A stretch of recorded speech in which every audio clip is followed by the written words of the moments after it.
시니어 병원비 줄이는 법 시작합니다. 앞선 1, 2, 3부에서는 병원비를 직접적으로 줄여주는 제도들을 중점적으로 살펴보았습니다.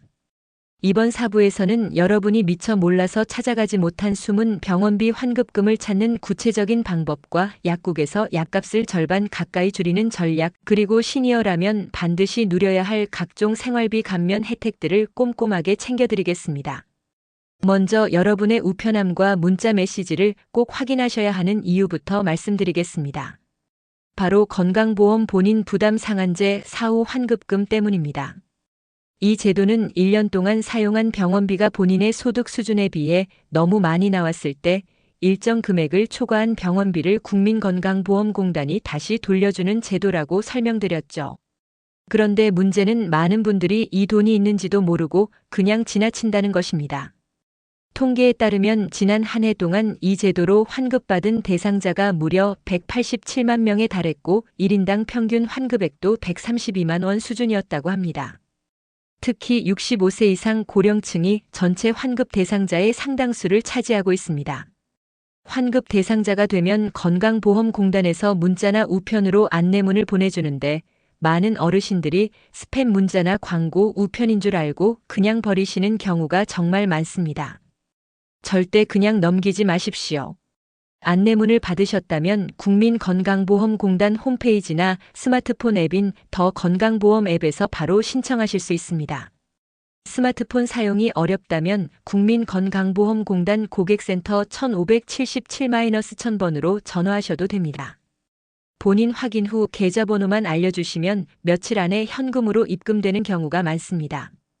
특히 병원에 자주 다니셨던 분, 입원이나 수술을 하셨던 분, 암이나 만성질환 치료를 오래 받으신 분들은 지금이라도 꼭 환급금 조회를 해보시기 바랍니다.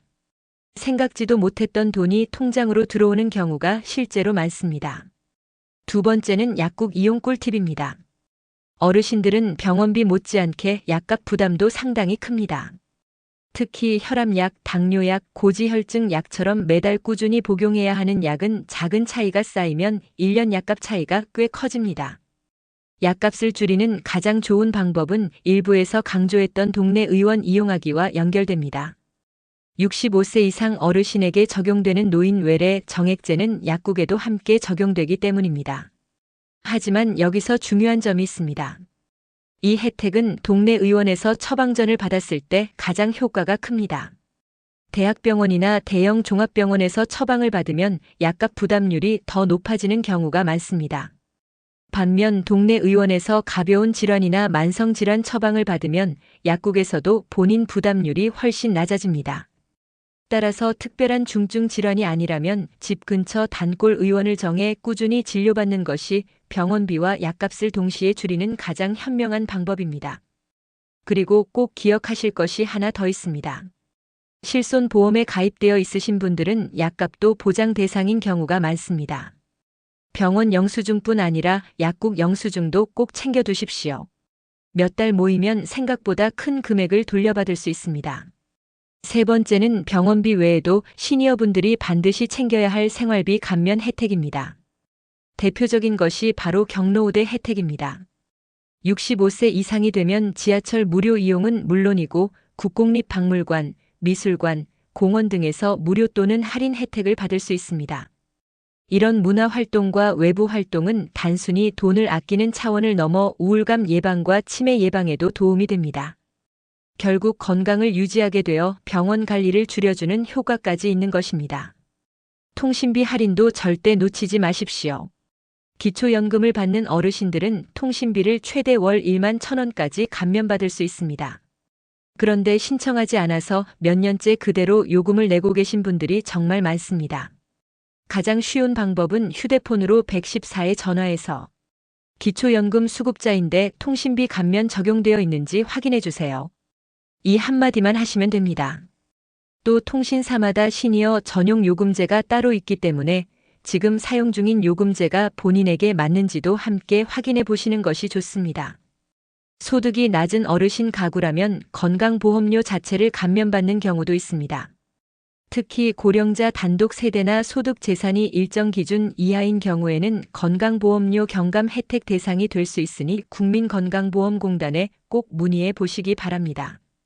그리고 의외로 많은 분들이 놓치는 곳이 바로 보건소입니다. 지역 보건소에서는 대사증후군 검사, 혈압혈당 관리, 만성질환 교육, 치매 조기 검사, 걷기 운동 프로그램 같은 서비스를 무료로 운영하는 경우가 많습니다. 이런 프로그램을 꾸준히 활용하면 병을 미리 예방할 수 있어 결과적으로 병원비를 크게 줄이는 효과가 있습니다. 마지막으로 겨울철 난방비와 여름철 냉방비 부담을 줄여주는 에너지 바우처 제도도 꼭 확인해 보십시오. 기초생활수급자나 차상위계층 어르신들은 전기요금과 가스요금 지원을 받을 수 있는 경우가 많으며 지역에 따라 교통비 지원이나 택시 바우처를 운영하는 곳도 있습니다. 이처럼 병원비만 아끼는 것이 아니라 생활 전체의 고정 지출을 줄이는 것이 진짜 노후 자금 관리의 핵심입니다. 4부 내용을 정리하겠습니다.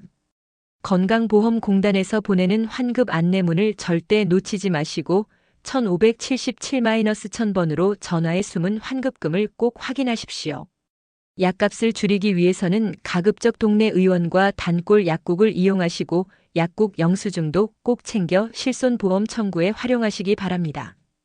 또 통신비 할인과 경로우대 혜택, 보건소 무료 프로그램 같은 시니어 전용 복지 혜택도 적극적으로 활용하셔야 합니다.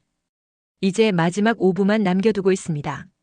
5부에서는 지금까지 배운 모든 내용을 핵심만 추려 완벽하게 요약해드리고 실제 상황별로 어떤 순서에 따라 행동해야 병원비를 가장 많이 아낄 수 있는지 실전 행동 지침까지 정리해드리겠습니다. 1부부터 4부까지의 내용을 머릿속에 완전히 정리해드릴 테니 마지막 영상도 꼭 끝까지 시청해주시기 바랍니다. 감사합니다.